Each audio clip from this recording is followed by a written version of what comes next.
El Consejo de Cuentas celebra su 20 aniversario destacando su labor, 240 informes y más de 2.000 recomendaciones a las administraciones. El presidente de la Junta asegura que su gobierno seguirá impulsando este trabajo.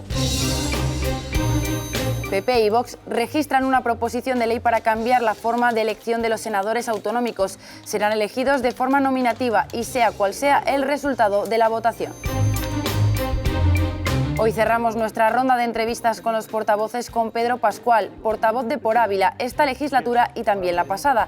Con él repasamos algunos asuntos de la actualidad y los objetivos de su formación para esta legislatura. Y si se quedan hasta el final, les mostraremos también con detalle cómo se está restaurando el cuadro Los Comuneros de Castilla. Nos hemos colado en una jornada de trabajo con las 4 restauradoras que tratan la obra para que en un año pueda exhibirse en el hall del Parlamento Regional. La cola, que nos ayuda a readherir la película pictórica, el empapelado, que nos ayuda a poder planchar y a la vez tensar el lienzo y eliminar las deformaciones. Para que desempapelemos falta terminar este proceso de eliminación de deformaciones y sentada la película pictórica y la limpieza del reverso. Yo calculo que a lo mejor en 2 meses estaríamos desempapelando. El martes que viene las Cortes votarán el decreto ley de 23 de junio de medidas urgentes para hacer frente a la actual situación económica. Un plan que el Gobierno regional aprobó en su primer Consejo de Gobierno el pasado 21 de abril y que contempla al menos 470 millones de euros en 75 medidas, entre las que están la rebaja del impuesto sobre la renta en el tramo autonómico en medio punto hasta el 9%. Hay casi 10 millones de euros en medidas para el sector del transporte y un fondo de 75 millones en ayudas a los sectores afectados. ¿Qué tal? ¿Cómo están? Bienvenidos a nuestras Cortes. Habrá pleno extraordinario la semana que viene con ese punto como el único en el orden del día. Otros temas se dejan para septiembre, como los cambios en la elección de senadores autonómicos. Esta semana, PP y Vox han presentado una proposición de ley conjunta para que la elección sea nominativa, que los senadores puedan comparecer para explicar su labor y para ampliar el plazo para la celebración de este pleno de 30 a 60 días desde la constitución de las Cortes. El número de votos no será decisivo, al contrario que ahora, que se requiere de mayoría absoluta o de mayoría simple en segunda votación. Pasando a utilizar el modelo que en este momento siguen Andalucía, Aragón, Castilla-La Mancha, Cantabria, Navarra, Valencia, La Rioja, País Vasco y Murcia. Esto es, la votación conjunta no es para que los parlamentarios se expresen con un sí o un no o una abstención, sino para que marquen a través de una casilla los senadores a los cuales dan su apoyo. Con el objetivo de evitar una situación de bloqueo de las instituciones, como he dicho antes, interesada por parte de grupos parlamentarios. El Grupo Mixto ha presentado ya recurso ante el Tribunal Constitucional para pedir que se reconozca una dedicación exclusiva, además de la del portavoz, como ya existía la legislatura pasada. El recurso se ha presentado el martes, después de que la Mesa de las Cortes no atendiera la petición de Ciudadanos, Por Ávila y Unidas Podemos de reconsiderar su decisión de cambios en el reparto. Que es el derecho de los ciudadanos el que se vulnera cuando tú impides que los representantes puedan trabajar en igualdad de condiciones. Esto es tan evidente que parece triste tener que llegar al Tribunal Constitucional. Ahora esperaremos lo que digan naturalmente. El Consejo de Cuentas de la Comunidad cumple 2 décadas y para conmemorarlo organizaba esta semana una jornada en el Parlamento Regional. En este tiempo la institución ha fiscalizado más de 15.000 millones de euros de cerca de 5.000 entidades locales y de la Junta de Castilla y León. 240 informes a los que se van a sumar otros 50.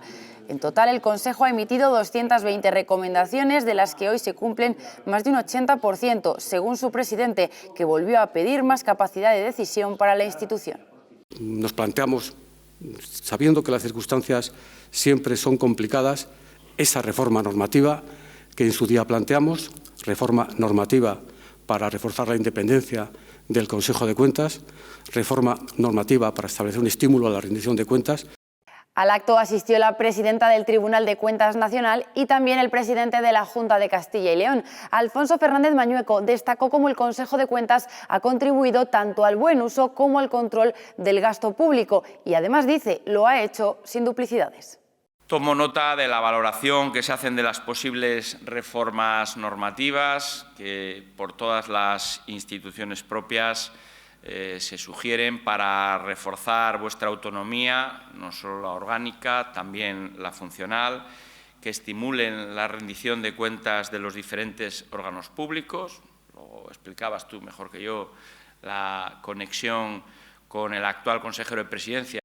Más de la mitad de los contratos emitidos por la Junta durante el año de la pandemia fueron realizados por la Consejería de Sanidad, un total del 62%, y le siguen carteras como Fomento o Educación. Es uno de los datos que nos dejaban los 3 informes presentados en las Cortes por el Consejo de Cuentas, que concluye que la Junta cumple razonablemente, pero saca a la luz algunas deficiencias.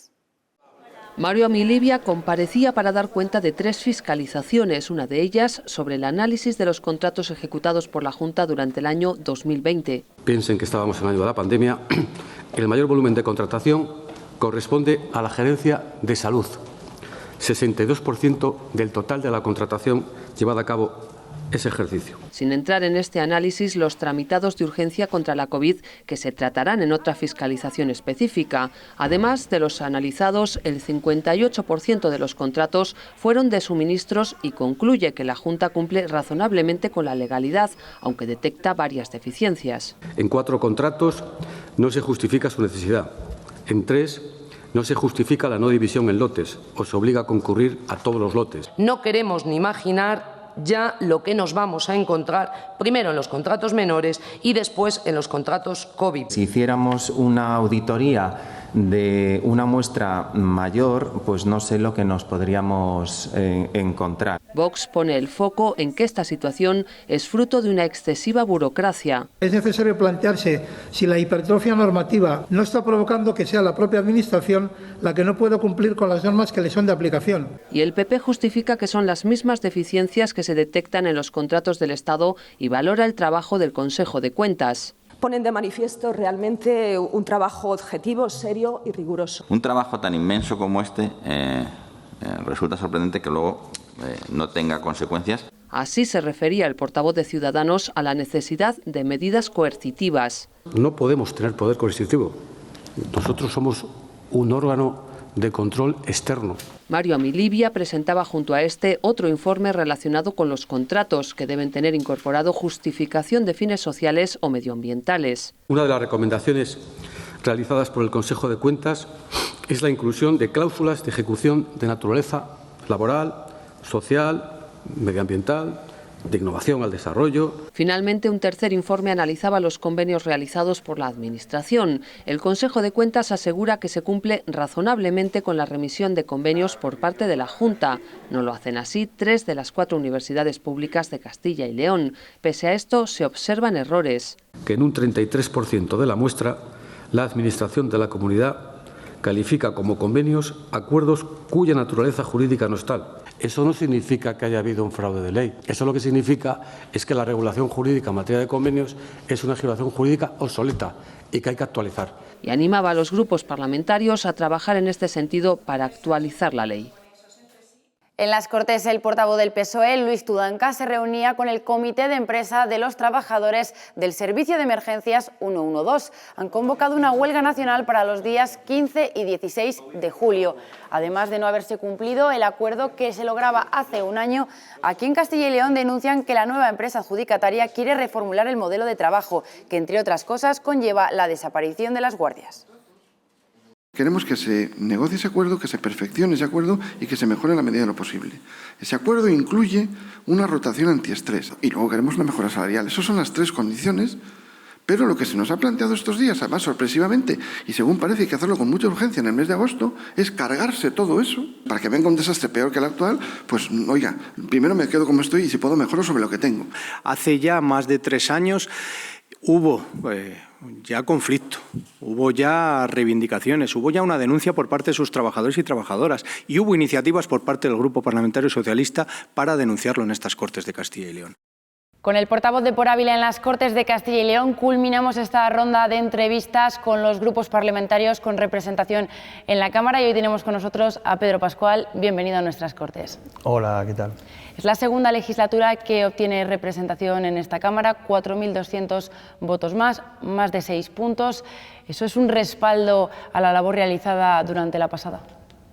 Sí, yo en principio creo que sí.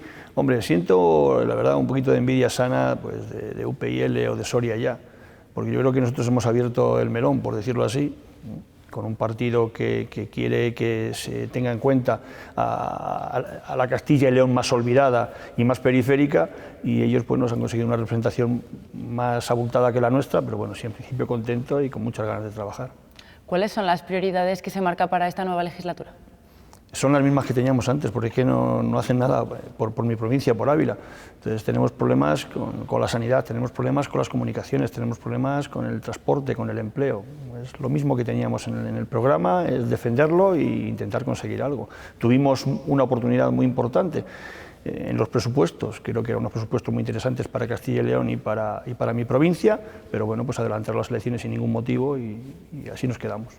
Precisamente me hablaba de Soria ya y de UPL. Usted pide para la provincia de Ávila, Soria para su provincia y UPL en este caso para León, Salamanca y Zamora. ¿Eso puede crear algún tipo de desigualdad? No, la desigualdad está creada ya. Date cuenta que, por ejemplo, Ávila está desigual con muchas de las otras 8 provincias. Entonces a mí cuando dicen, no, es que si pides para Ávila crear desigualdad, no, yo lo que pido es que Ávila intente llegar a ser igual que los demás, porque es que no somos igual, estamos por debajo de los demás. Entonces, y no quiero ser más que nadie en ninguna de las otras 8 provincias de Castilla y León, quiero ser igual que los demás, o por lo menos llegar un poquito a los demás, porque es muy difícil que seamos iguales, yo lo entiendo. Pero bueno, pues a lo mejor no tenemos tantas posibilidades como tienen otras grandes capitales, otras grandes provincias, pero al menos que no nos dejen en el olvido que llevamos muchos años esperando. ¿Qué le falta a Ávila? Le faltan muchas cosas, pero mira, le falta, siempre comento lo mismo, ya sabes, yo soy médico y veo el problema que hay en la patología tiempo dependiente, o sea, siempre lo digo lo mismo, yo prefiero, ojalá no me dé nunca un infarto ni un ictus, pero que me dé cuando estoy aquí, porque tengo muchas más posibilidades de vivir o de no tener una secuela, y eso hay que arreglarlo, pero le pasa a mi provincia y le pasa a muchas provincias periféricas de Castilla y León, no tenemos la misma igualdad en el sistema sanitario, y luego las comunicaciones.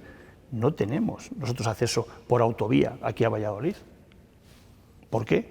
Hay otras capitales que sí lo tienen, otras provincias que sí lo tienen. Tenemos mala comunicación con la capital de España, tanto por carretera, que tenemos que pagar un peaje, como por tren.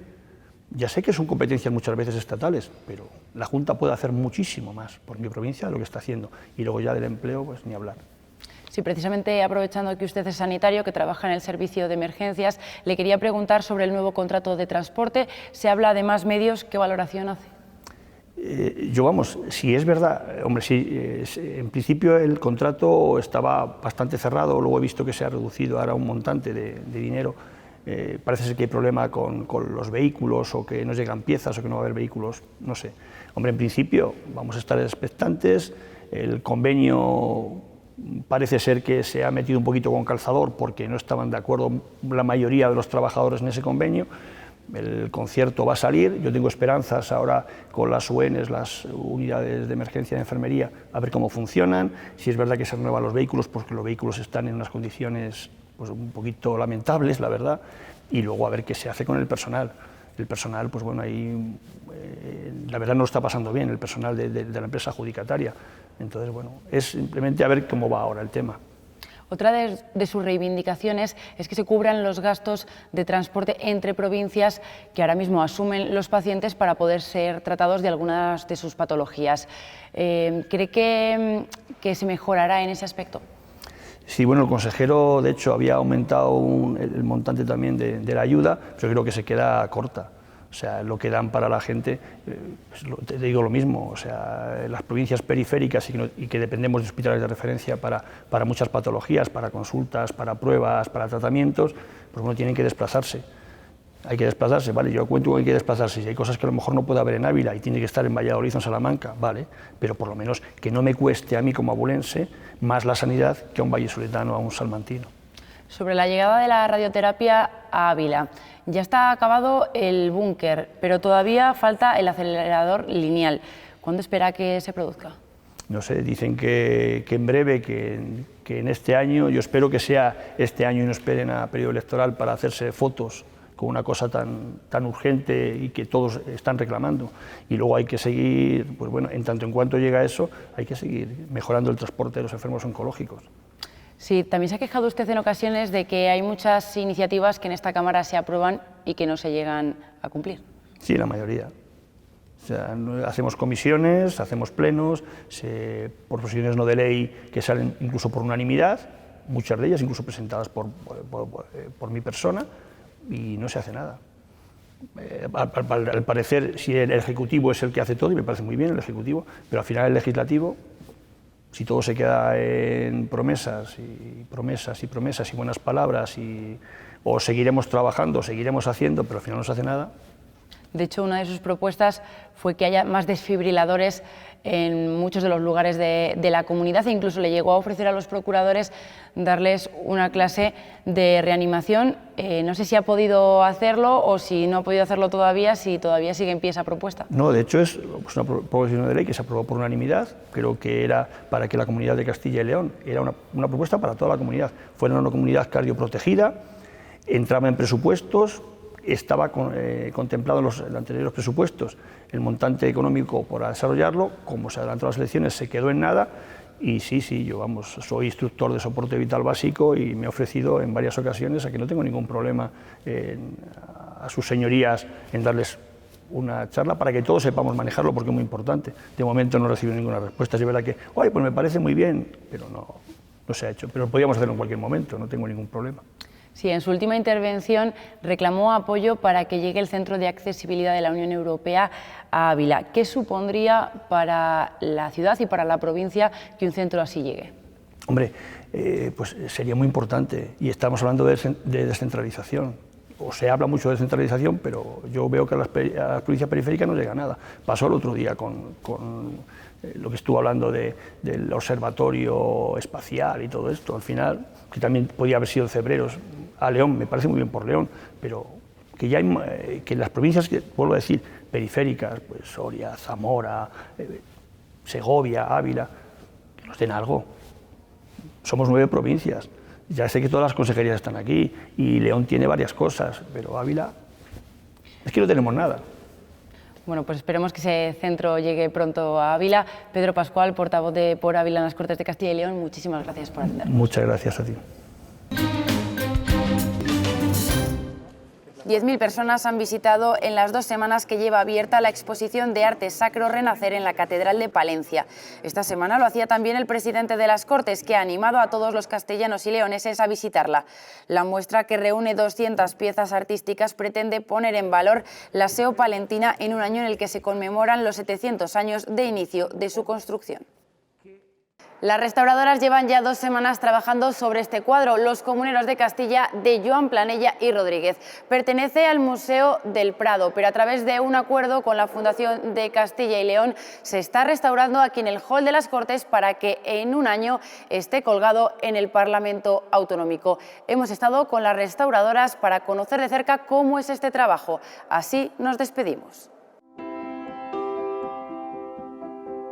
Estas pinturas, muy poco después del tiempo en el que se pintaron, precisamente por su tamaño, donde está su virtud, está su problema. Era difícil encontrar ubicación, espacio para unos cuadros tan grandes. Entonces era habitual desclavar el cuadro del bastidor y una vez que se desclavaba, como una alfombra, se guardaba con la pintura hacia adentro encima. Entonces, a consecuencia de eso, encima el rulo no quedaba suspendido en el aire. Era muy habitual que las condiciones de humedad del suelo digamos, dañaran la parte del rulo que estaba en contacto con el suelo. Entonces encontramos una pintura que tiene X franjas muy dañadas y otras que están mejor. Los primeros días lo primero que se hace es, antes de empezar a tocar el cuadro, es siempre preparar el espacio. En este caso especial todo viene condicionado por el formato de la obra. Una obra enorme, incluso, como nos decían desde el Museo del Prado, mucho más grande que otras obras de gran formato que tienen ellos. Entonces, la primera gran peculiaridad es que hay que trabajar en el suelo. Hay que hacerle una forración, una unión entre tableros, que los tableros estén bien alineados para que no se marquen los desniveles de los tableros, una forración de esos tableros para que no se pegue el lienzo cuando se trabaja sobre ellos y bueno, un muro de separación para las visitas y la zona de almacén y de materiales. Fue un proceso tedioso en el sentido de que tuvimos que estar numerosas personas porque sí que es verdad que el lienzo, al estar en el estado de conservación en el que está, que durante tanto tiempo ha estado en el rulo, al ir tirando de él íbamos viendo que ya se veía, pero íbamos controlando entre todos cómo poco a poco lo íbamos desenrollando y con mucho cuidado tirando de él para evitar más deterioros de los que ya tiene. ¿Por qué se hace en horizontal? Pues porque nosotros tenemos que hacer ahora una serie de tratamientos que requieren presión sobre el cuadro.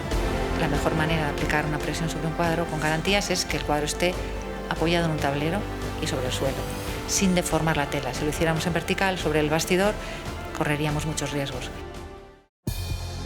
Nos movemos sin zapatos, yo por eso ya estoy descalza, pero el cuadro está protegido con un papel y está sobre una superficie rígida, con lo cual la pintura no sufre. Entonces, durante el tiempo pondremos unas espumas para acceder, pero básicamente no trabajaremos con un puente.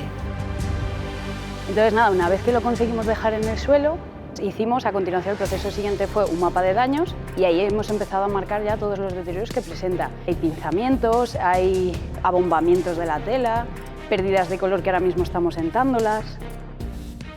En este caso estamos haciendo dos procedimientos a la vez que requieren temperatura, humedad y presión, que son eliminación de deformaciones del lienzo y readhesión de policromía. Este lienzo lleva un empapelado desde los años 80 de almacenaje, ¿no? Para preservar que mientras el lienzo está enrolado, esa policromía no se desprenda.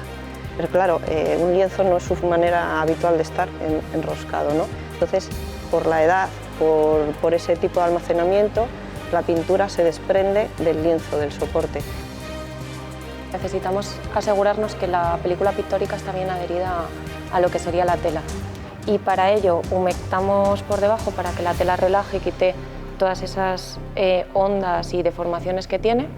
Luego aplicamos un adhesivo que es una cola natural y un segundo empapelado.